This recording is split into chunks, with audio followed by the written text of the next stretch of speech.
Kisah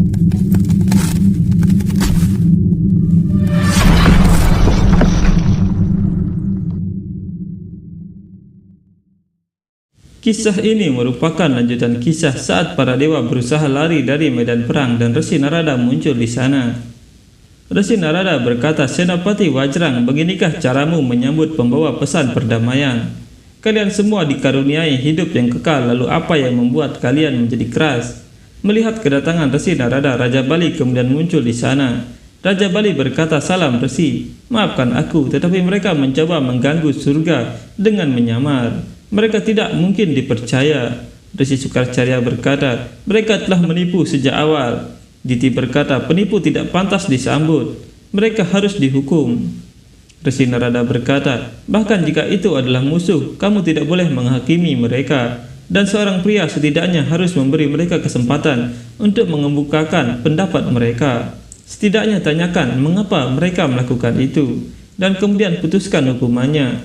Raja Bali berkata, "Seperti yang kamu katakan Maharesi, hanya karena kamu aku mengundang mereka lagi ke surga. Selamat datang, silakan masuk."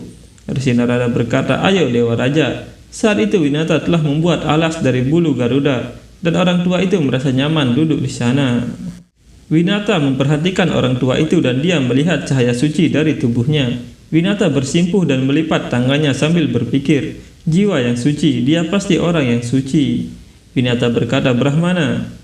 Mendengar itu orang tua itu terbangun dan berkata, "Akhirnya kamu menyapaku. Baiklah, mintalah apa yang kamu inginkan. Aku akan memenuhinya." Winata berkata, "Yang aku butuhkan hanyalah restumu." Orang tua itu berkata, "Hanya itu, setidaknya minta anakmu yang bulunya mengingatkanmu kepadanya. Mintalah untuk dia." Winata berkata, "Aku membutuhkan restumu untuknya juga. Semoga dia menjadi begitu rajin dan mampu sehingga dia dapat memenuhi keinginannya sendiri." Orang tua itu berkata, "Tentu saja, dia akan rajin dan memenuhi semua keinginannya dan kamu akan diberkati dengan segalanya. Tapi aku dan hewan peliharaanku tidak bisa berbuat apa-apa. Apakah kamu tidak akan memberi kami makan? Pergi dan dapatkan sesuatu untuk dimakan. Pergi." Winata berkata, "Baik Brahmana, beri aku waktu sebentar." Winata kemudian menyiapkan makanan. Di surga, Dewa Indra berkata, "Raja Bali, kamu mengalahkan para dewa dan menguasai surga, tapi sebelum kamu bisa memenangkannya, permata, pohon kalpawriksa dan harta langit semuanya telah menetap di dalam lautan." Raja Bali berkata, "Semua orang tahu penghinaan terhadap Resi Durwasa. Ini adalah kutukannya sehingga aku mendapatkan surga dalam kondisi ini. Bagaimana peristiwa ini terkait dengan pesan Dewa Wisnu?" Resi Brihaspati berkata, "Dengan bantuannya Dewi Laksmi di Waikunta dan harta yang lain dapat diperoleh kembali. Iblis akan mendapatkan keuntungan dari itu."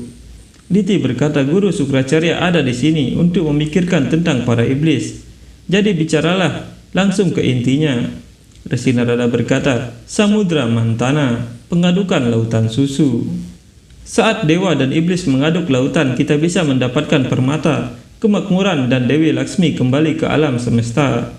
Dewa Wisnu percaya ini mungkin jika kalian semua bersama-sama melakukannya.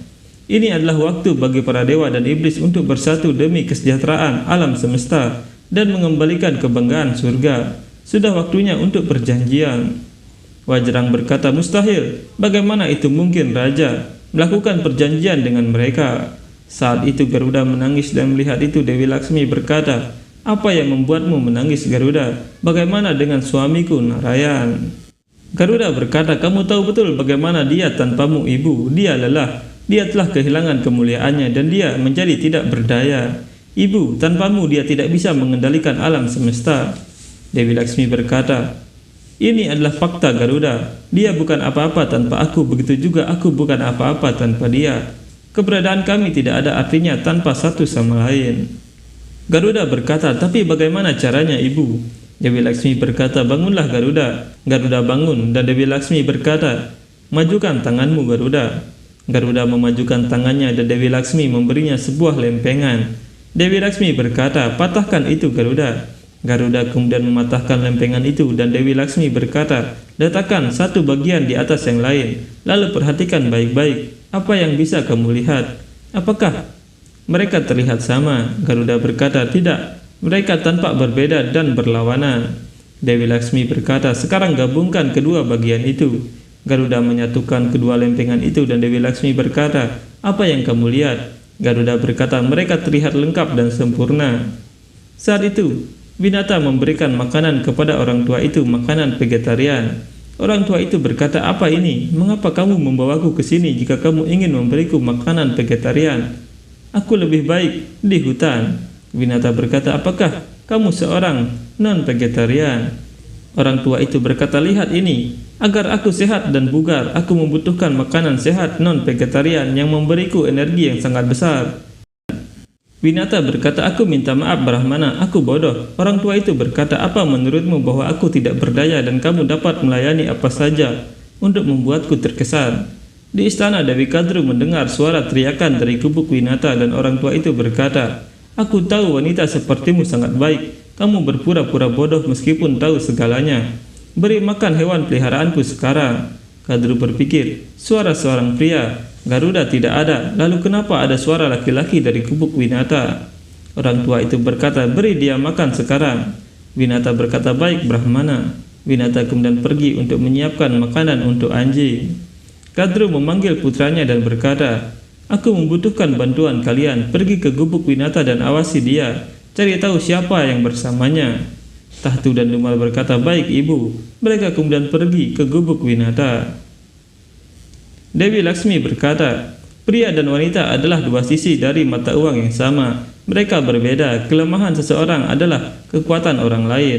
Dan ketika yang satu menjadi lemah, dia membutuhkan kekuatan yang lain. Bukan hanya secara fisik tetapi secara mental dan emosional. Kualitas mereka berbeda. Ketika seorang pria dan seorang wanita menikah, mereka saling melengkapi. Sama halnya dengan Narayan dan aku. Kami saling melengkapi. Dia maknanya, aku bahasanya. Dia ilmu senjata, aku senjatanya. Dia adalah pengetahuan, aku adalah praktek. Dia adalah alam, aku adalah asalnya. Kita tidak lengkap tanpa satu sama lain. Garuda berkata, ibu, jika ini adalah fakta, maka kamu tidak dapat dipisahkan. Tolong duduklah di punggungku, dan aku akan membawamu ke Wisnu Loka, meski harus mengorbankan nyawaku. Saat itu Winata memberi makan anjing, dan orang tua itu berkata, kamu makan, kamu adalah temanku, makanlah. Saat itu Tahtu dan Dumal sedang mengintip mereka dari balik jendela. Winata berkata, Brahmana, aku akan mengatur daging untukmu, tapi untuk saat ini makanlah sedikit. Winata kemudian menyuapi orang itu, dan orang itu memuntahkannya. Orang tua itu berkata, makanan vegetarian yang kamu berikan kepadaku tidak memiliki nutrisi, dan juga tidak ada rasa garam. Lihat ke sana, bahkan hewan peliharaanku tidak mau memakannya. Ambil ini dan pergi dari sini. Winata dengan sedih membawa kembali makanannya dan berpikir, makanan hambar, bagaimana bisa aku membuat makanan seperti ini? Winata kemudian memakannya dan berpikir, makanan ini sempurna, tapi kenapa dia begitu marah padaku? Apalagi yang harus aku lakukan untuk menyenangkannya? Sesanaga berkata, ibu Winata dalam masalah Prabu. Dia menghilangkan harga dirinya untuk melayani orang tua itu, tapi orang itu terus mengejeknya. Dan sekarang Kadru akan menghukum Winata. Aku tidak mengerti mengapa Ibu Winata menoleransi hal ini. Ibu Winata telah membantunya begitu banyak, tapi dia bahkan tidak berterima kasih. Sri Wisnu berkata, orang itu tidak bersyukur. Ini tidak berarti bahwa Winata tidak boleh membantu siapapun. Winata mengajar pengetahuan ini kepada putranya, jadi dia harus mengikuti hal yang sama. Kepatuhan pada Dharma tidak dapat diubah sesuai kenyamananmu, Sesanaga.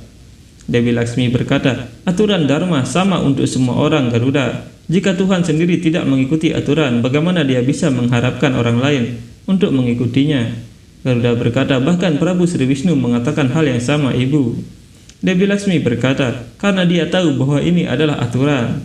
Dewi Laksmi tidak bertemu siapapun tanpa alasan. Garuda berkata, tapi ibu, kamu tidak akan bertemu dengan suamimu, Prabu Narayan. Dewi Laksmi berkata, semua orang berpikir bahwa aku melakukan semua pelayanan kepada Prabu Narayan. Aku melakukan apapun yang dia minta, tapi tidak ada yang tahu bahwa untuk membuatku selalu bersamanya, berapa banyak usaha yang dia lakukan, dan bahkan sekarang dia harus melakukannya. Garuda berkata, dia sedang mencobanya, ibu. Dia telah mengumumkan Samudra Mantana. Dia telah menyuruh para dewa untuk membuat perjanjian dengan Asura. Sekarang yang aku inginkan adalah ini tidak boleh terlambat. Kadru berkata, apakah kalian mengatakan yang sebenarnya? Tahtu dan Dumal berkata, ya ibu. Kami melihatnya dari mata kami sendiri. Dia duduk di atas alas yang terbuat dari bulu Garuda. Orang tua itu memang sangat lemah. Dia sangat bau. Tapi dia selalu membentak Ibu Winata. Ibu Winata juga aneh. Dia melakukan ini secara diam-diam.